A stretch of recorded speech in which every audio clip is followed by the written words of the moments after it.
Welcome to this explainer. Today we're diving into the sheer, sprawling scale of Azerbaijan's history.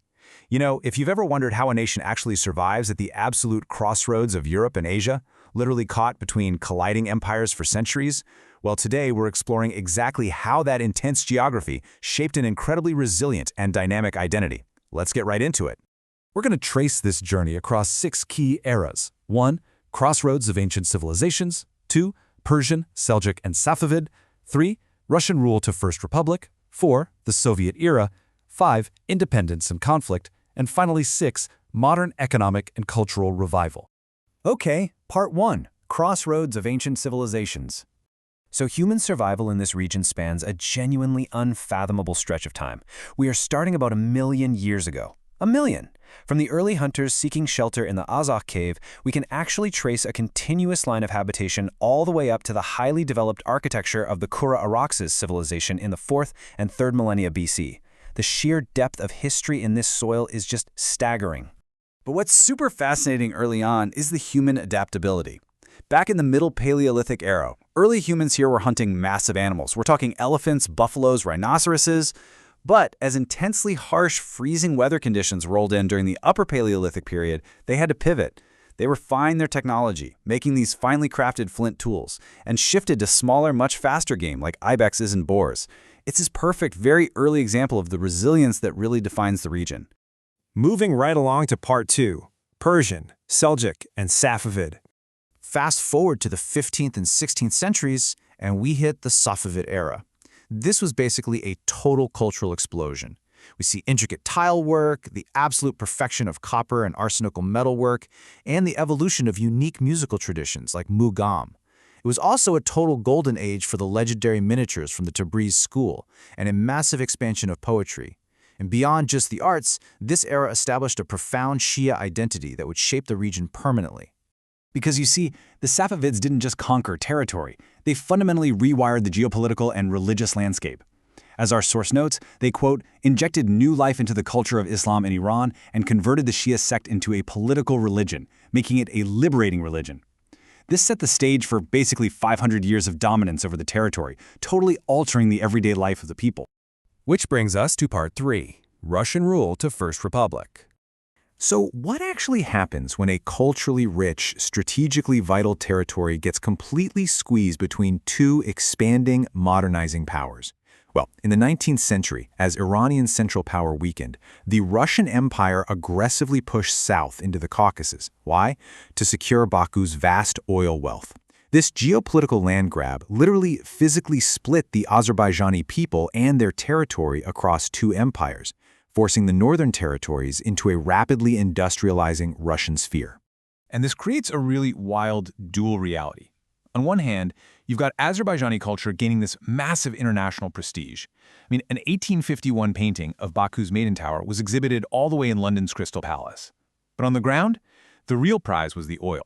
Russian annexation plans in 1869 set off a whole chain of events that eventually led, right amid the chaos of World War I, to May 28, 1918.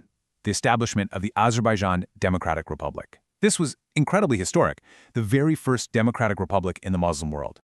All right, Part 4, the Soviet era. Now, the Soviet era is a massive study in contrasts. On one side of the coin, you have immense industrial might. Baku literally became the industrial engine for the USSR during World War II, forging heavy artillery, trucks, and supplying the lifeblood of the Soviet military effort. But that came with a truly tragic cost: severe cultural suppression. Soviet authorities executed prominent writers, they burned native language dictionaries, and actively destroyed roughly 100 ancient collections of folk poetry. It was a brutal attempt to erase that independent Azerbaijani identity. To really wrap your head around Baku's industrial scale and its value to Moscow at the time, just look at this number: 4 million. That is the number of cans produced daily in Baku right at the onset of World War II. It was a staggering mobilization of industry that made the region an invaluable, though tightly controlled asset. Part 5. Independence and conflict. The path back to independence was highly complex and honestly deeply tragic.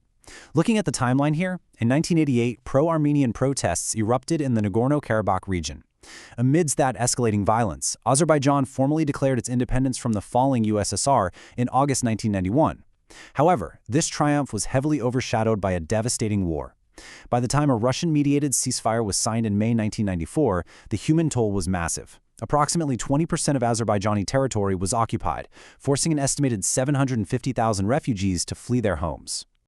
And the aftermath of that conflict, it left a literal hidden danger across the land. 100,000, that's the estimated number of landmines left behind. And you know, this isn't just some distant historical footnote, it is a current security crisis. It severely cripples the region's agricultural productivity today. When farmers can't safely access their fields, the economic recovery of the entire nation takes a major hit. Finally, Part 6, Modern Economic and Cultural Revival. Coming into the 21st century, modern Azerbaijan was strapped into an economic roller coaster. They started the early 90s facing severe economic dissolution, hyperinflation, devastated infrastructure, the whole shebang. But through political stabilization, they transitioned into an investment boom, bringing in absolutely crucial foreign capital. And that paved the way for a massive oil boom starting in 2004, driven by Caspian energy exports. The financial transformation we see in just 2 decades is staggering. But it wasn't just about oil and money. Alongside this economic surge came an incredible cultural renaissance. As things stabilized, the people shed that Soviet-era cultural shyness. With unprecedented state support, museums and theaters reopened. Ancient mugham music, which had basically been kept alive in provincial isolation for decades, exploded back into the mainstream, right alongside modern opera and ballet. Even national sports like wrestling saw a huge resurgence. It's been a profound reclamation of their identity. So this leaves us with a pretty massive question to chew on. As this resilient nation, situated exactly at the crossroads of ancient empires, rapidly industrializes and integrates into the global market once again, how will it balance its newly reclaimed, vibrant cultural identity with the complex, unequal, and environmentally taxing realities of modern, oil-driven capitalism? It's a challenge that will absolutely define Azerbaijan's next era. Thanks so much for joining me for this explainer.